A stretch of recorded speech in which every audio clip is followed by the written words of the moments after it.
wafdi ballaaran oo hogaaminaya musharaxa madaxweyne ku-xigeenka xisbiga wadani Maxamed Cali ayaa goor gaaban oo galabta soo gaaray magaalada madaxda gobolka Sanaaga Ceerigaabo waxaana wafdigan duleedka magaalada Ceerigaabo kaga hortagay isla markaana halkaasi ku soo dhaweeyay mas'uuliyiinta xisbiga wadani taageerayaasha xisbigaasi ee gobolka Sanaaga iyo dadweyne kale oo tiro badan intaasi kadibna waxaa mas'uuliyiintan ka socday xisbiga wadani loo soo galbiyay dhinaca gudaha magaalada Ceerigaabo iyadoo lagu soo wareejiyay wadooyinka iyo sharacyada waaweyn ee waxaana wafdigan markay soo gaareen hoyga ay ka degeen magaalada ugu horeynba warbaahinta la hadlay gudoomiyaha xisbiga wadani ee gobolka Sanaag Maxamed Jaamac Xasan Daaday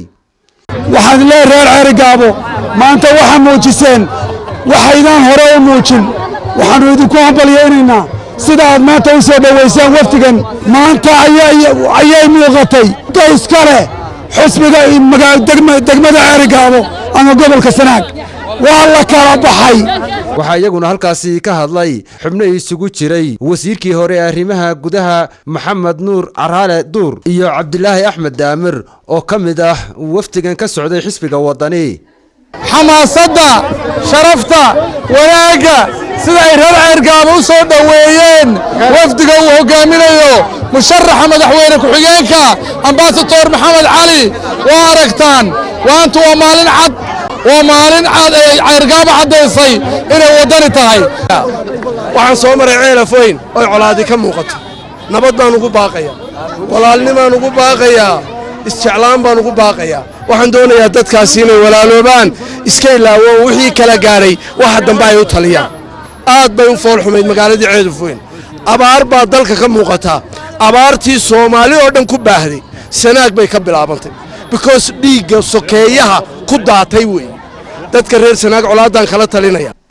ugu dambeyntii waxa halkaasi ka hadlay isla markaana dadweynihii soo dhaweeyay reer Ceerigaabo uga mahad celiyay soo dhaweynta ay ku qaabileen isaga iyo wafdigiisa Ambassador Maxamed Cali ilmada kuma sifayn karno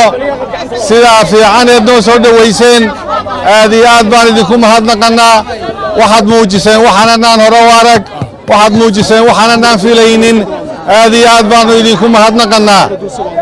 waxaan u nimidnay oo loomaanaan imanin reer Ceerigaabo waxaan ugu nimidnay inaanu fariin gaarsiino ah inay kaarka qaataan kaarka qaata kaarka xafida deetana ku codeeya waxaad ugu codeynaysaan waan muujiseen